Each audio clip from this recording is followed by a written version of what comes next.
আশ্চর্য এক নামাজ পড়ছে এই সাহাবী, আজব নামাজ। দুনিয়াতে এরম নামাজ যদি আমাগরে পইরা কোনো অলি বুজুর্গ দেখাইতো তো আমরা সবাই মিলা তার মুরিদ হয়ে যেতাম। সাহাবী নামাজ পড়তেছে কেমনে? নামাজও পড়ে, হাঁটেও, রুকু দেয়, সেজদাও দেয়, আবার হাঁটেও। কারণ শুধু নামাজ যদি পড়তে যায় তাইলে দুশ্মনটা পালায়া যাবে, আর যদি নামাজ বাদ দিয়া দুশ্মন ধরতে যায় তাহলে ওক্ত শেষ হয়ে যাবে, নামাজ কাজা হয়ে যাবে।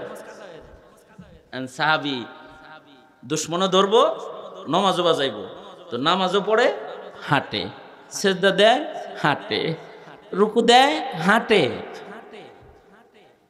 একসাথে চলতেছে। যাইতে যাইতে নামাজও শেষ হয়েছে, ওর পর্যন্ত চলে গেছে। সাহাবী বলে কি যে ফজরের নামাজ পড়া সূর্য ওঠার আগে 10 বার, আর মাগরিবের আগে, সূর্য ডুবার আগে 10 বার। একটা দোয়া যদি 10 বার পড়ো তো 4টা গোলাম আজাদ করার সওয়াব আমলনামায় জমা হবে। নবীজির কাছ থেকে শুনছি, এই দোয়াটা তোমাকে গিফট করলাম, হাদিয়া দিলাম।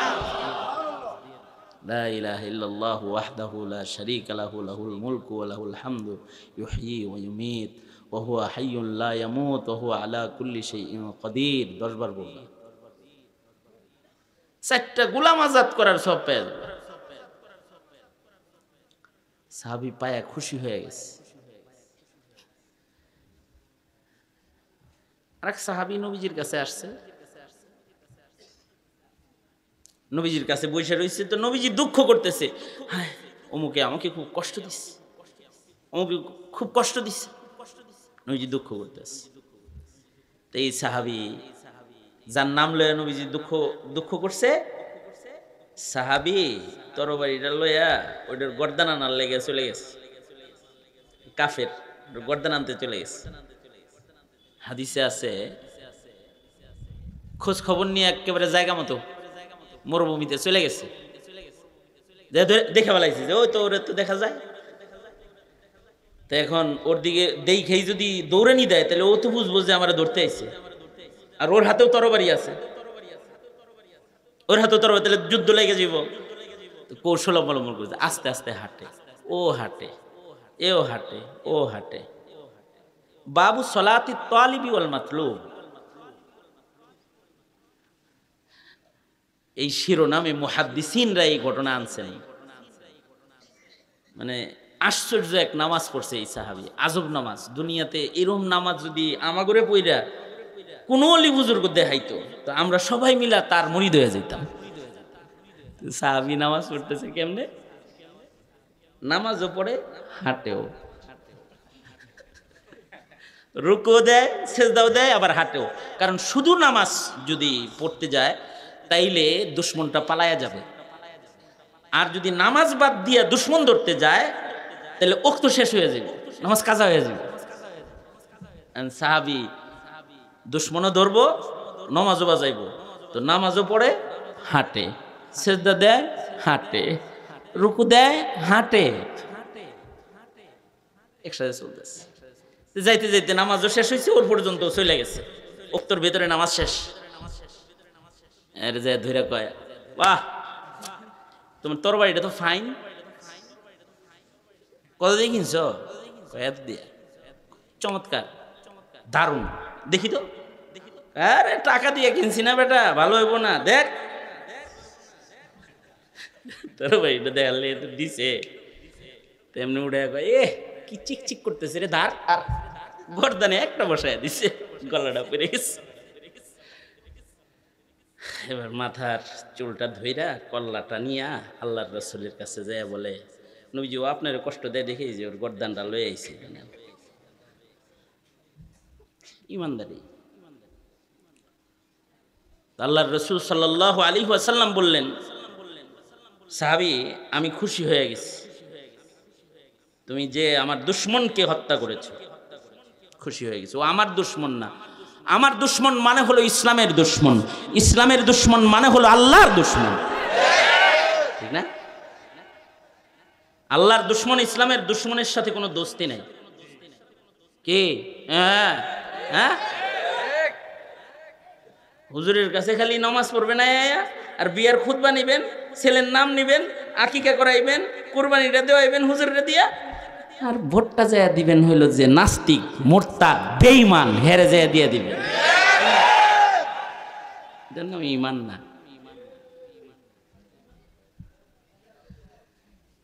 আল্লাহর রাসূল সাল্লাল্লাহু আলাইহি ওয়াসাল্লাম খুশি হয়ে গেছেন। আল্লাহর রাসূল বললেন কি যে আমি তো তোমার উপরে খুশি হয়ে গেছি, তুমি আমার কাছে একটা কিছু চাও আমি তোমাকে দেই। নবীজি বললেন তুমি আমার কাছে একটা কিছু চাও আমি তোমাকে দেই। আল্লাহর রাসূল এই কথা বলছে, অফারটা কি? যা চাইবা তাই দিমু। অফার কি? তুমি যা চাইবা তাই দিমু। আমগরে যদি কইতো কইতাম যে স্বর্ণ দাও 2 কেজি 3 কেজি, অথবা দুনিয়ার একটা কিছু চাইয়া বসতাম। কারণ আমাদের নজর এক জায়গায়, সাহাবীর নজর তার এক জায়গায়। সাহাবী বললেন বেশি কিছু লাগবে না আল্লাহর নবী, আপনার হাতের এই লাঠিটা আমারে দেন, লাঠিটা চাই। তুমি ছোট্ট একটা জিনিস নাও, লাঠি দিয়ে দিছি। কিন্তু ঘটনা হইল সাহাবী এই লাঠি নিয়া বাড়িতে গেছে। বাড়িতে যে এটারে সুন্দর করে মকমল দিয়ে পেঁচাইয়া আতর গোলাপ মাইখা সন্তানদের ডাক দিছে। ডাক দিয়া বলে কি যে আল্লাহর রাসূল আমাকে এই লাঠিটা দিছে, নবী আমার উপরে খুশি হইছে, এই লাঠিটা নবী যে আমার উপরে খুশি এটার প্রমাণ দলিল, এটা আলমারিতে রেখে দিচ্ছি।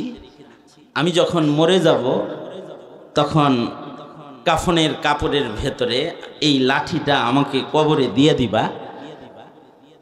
নবীর হাতে লাঠি প্রমাণ করবে আমি রাসূলকে খুশি করেছি। এই লাঠিটা নিয়েই আমি আল্লাহর আদালতে দাঁড়াবো। এই লাঠি প্রমাণ করবে যে আমি রাসূলকে খুশি করেছি। যে রাসূলকে খুশি করেছে আশা করা যায় আল্লাহ তাকে খুশি করে দিবে।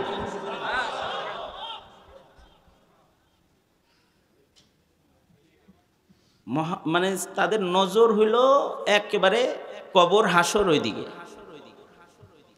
আমাদের নজর ভিন্ন। আরেক সাহাবী আসছে, এই এটা শেষ কথা, আরেক সাহাবী আসছে নবীজির কাছে, আয়েশা বললেন নবীজিরে খুশি করছে কোনোভাবে। তো নবীজি বললেন আমি তোমার উপরেও খুশি, তুমি যা চাও তাই দিব তোমাকে, চাও আমার কাছে একটা কিছু চাও। এই সাহাবী আবার লাঠি মাটি চায় না, সরাসরি নবীজিকে চাইতেছে। সাহাবী বলতেছে যেহেতু আমি যা চাই তাই দিবেন, তো রেফাকাতুকা ফিল জান্নাহ, আমি আপনার সাথে আল্লাহর জান্নাতে থাকতে চাই। আল্লাহর রাসূল বললেন অনেক বেশি বড় জিনিস চাই ফেলাইছে, আরেকটু ছোট চাও। কারণ আমি নবী, আমার সাথে জান্নাতি রেফাকাত চাও, তুমি উম্মত আর আমি হল নবী, আর আমার জান্নাতি রেফাকাতটা তুমি চাও, এটা তো বেশি বড় হয়ে গেছে, আরেকটু ছোট করে কিছু চাও। সাহাবী বলল এই এত সাথে বুঝি না, যা চাইছি এটাই, দিলে দিবেন না দিলে নাই, এটাই দিবেন। আল্লাহর রাসূল বললেন ঠিক আছে যাও আমার সাথে জান্নাতে থাকবা, তবে আলাইকা বিকাসরাতিস সুজুদ, বেশি বেশি নামাজ পড়বা, যত সেজদা বেশি দিবা তত বেশি কাছে থাকবা আমার। তোমার জীবনের সেজদা যত বেশি হবে রেফাকাতের এরিয়াটা তত কাছে হবে। এই কারণে ১.৫ লক্ষ সাহাবীর একটা গুণ, নবীর ১.৫ লাখ সাহাবীর একটা গুণ হইল ফি ওয়াজুহিহিম মিন আসারিস সুজুদ, সাহাবীদের চেহারায় সেজদার দাগ। বর্ণনাটা কার? জোরে বলেন, এই বর্ণনাটা কার? ফি ওয়াজুহিহিম মিন আসারিস সুজুদ, সাহাবীদের চেহারায় সেজদার দাগ। আমাদের চেহারায়, আমাদের অঙ্গ প্রত্যঙ্গে রাজনীতির কফের দাগ আছে, যুবকগণ মানে গায়ে সেজদার দাগ নেই।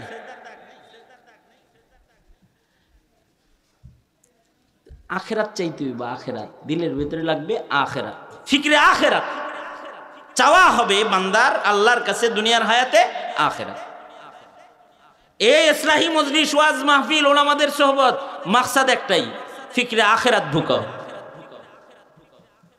ওলামায়ে কেরামের যত কাজ আছে সব আখেরাতের বাজার আবাদ করো, মাদ্রাসা মাকসাদ আখেরাত আবাদ করো, মানুষের ইমানদারি জিন্দা করো, তাবলীগ মাকসাদ মানুষের দিল জিন্দা করো, মানুষের ইমানদারি মজবুত করো, আমল ঠিক করো, আখেরাত মজবুত করো, ওয়াজ নসিহাত আখেরাত।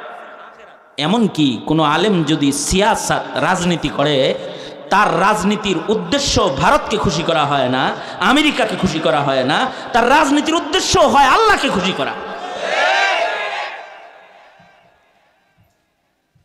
কারণ আল্লাহরে খুশি করার জন্যই জমিনের মানুষদেরকে দিন শিখানোর জন্য, জমিনের মানুষের দিনই তাহজিব তামাদ্দুন রক্ষা করার জন্য ক্ষমতারও দরকার। ক্ষমতা যখন হিন্দুত্ববাদীদের কাছে দিয়ে দিয়েছিলেন, তখন দেশটা হিন্দু বানায় ফেলেছে, গোমাতা চিনাইছে, রসুল চিনানো বাদ দিয়ে দিছে, নাস্তিকের বাজার হয়েছে শাহবাগে। আবার ক্ষমতা দিয়ে দিবেন খ্রিস্টানদের কাছে, আমেরিকার কাছে দিয়ে দিবেন, তো দেখবেন দেশটা খ্রিস্টানদের বাজার বানাইতেছে। মুসলমানের বাজার বানানোর জন্য মুসলমানের আইন, মুসলমানের শিক্ষা, মুসলমানের তাহজিব তামাদ্দুন হিফাজতের জন্য মুসলমানের হুকুমত, ইসলামের হুকুমত কায়েম করার বিকল্প কোন রাস্তা খোলা নাই, কোন রাস্তা খোলা নাই। নির্বাচন সামনে আইতেছে, আমার এক দোস্ত বলে যে ওয়াজ করো খুব ভালো, মানুষ কান দে, তোমার দেহে, তোমার ভালোবাসে, আই লাভ ইউ কয়, ওহিব্বুকা ফিল্লাহ কয়, খামাখান ইলেকশনে দাঁড়ায়, ভোট তো কি ভোটের সুসাও পাইতা না, দাঁড়ায় না কিন্তু তুমি, আমার কয় তুমি ইলেকশনের ব্যাপারে এরকম তিতা ভিতা কেন? আমি কাছে থেকে ইলেকশন করছি। বাংলাদেশের ইলেকশন, বাংলাদেশের ভোট এখন বিক্রি হয়, বিক্রি হয়। কয় টাকা খরচ করবা? বিড়ি দিয়া ভোট লয়ে যাবো গা। কারণ দেশের মানুষ ইমান বুঝে না, সিগারেটের প্যাকেট যারটা দামি ভোটটা তার। কয় টাকা হলে ফিল্ডে নামবা? আসলেও তাই। এ কারণে আমরা বলি কি, মানুষের ইমান, ইমান কি, ইমানদারি কি, মুমিনের দায়িত্ব কি, কর্তব্য কি, এগুলো মানুষের হৃদয়ে ঢুকানোর চেষ্টা করা। এই জন্য এইগুলো লাগে আর কি। কারণ এইটা যদি ভেতরে আসে, তখন তার ভোট বিক্রি হবে না। এমনকি ও জীবন দিয়া হলেও, রক্ত দিয়া হলেও ইসলাম রক্ষা করার চেষ্টা করতে থাকবে। একটা কাফেলা দরকার। এই বাংলাদেশে ইসলামী হুকুমত কবে কায়েম হবে তা আমি জানি না, অথবা এই দেশের রাষ্ট্র কখন ইসলামকে, ইসলামের উপরে রাষ্ট্র পরিচালিত কবে হবে তা আমার জানা নাই। তবে আমি এটা বিশ্বাস করি, ইসলাম কবে কায়েম হবে তা জানা নাই, তবে আমি এটা বিশ্বাস করি, জমিনে যদি ইসলামী সিয়াসাত, ইসলামী তাহজিব তামাদ্দুন, সার্বিক দিন হিফাজত করার জন্য যদি জানবাজ রক্ত দেওয়ার একটা কাফেলা তৈরি থাকে, তাহলে রক্তের বন্যা হয়ে গেলেও ইসলাম দেশ থেকে যাবে না, দিন যাবে না, ইমান যাবে না। এটা আমি বিশ্বাস করি। এ কারণে সংসদের চেয়ার দখল করতে পারো আর নাই পারো, একদল কর্মী তৈরি হয়ে যাও, তোমাদের সংসদে যাওয়ার দরকার নাই। তোমরা হামজালা হবে, তোমরা হামজা হবে, তোমাদের রক্তের উপরে ইসলামের বটবৃক্ষ দাঁড়াবে, তোমাদের রক্তের উপরে। এই কাফেলার দরকার।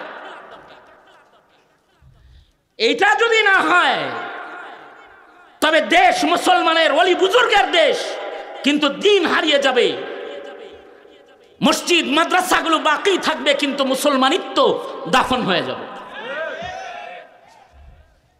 সুতরাং ওই কাফেলা গঠনের মিছিলে যোগদান করার আহ্বান জানাই। তৈয়ার আছেন তো ইনশাআল্লাহ?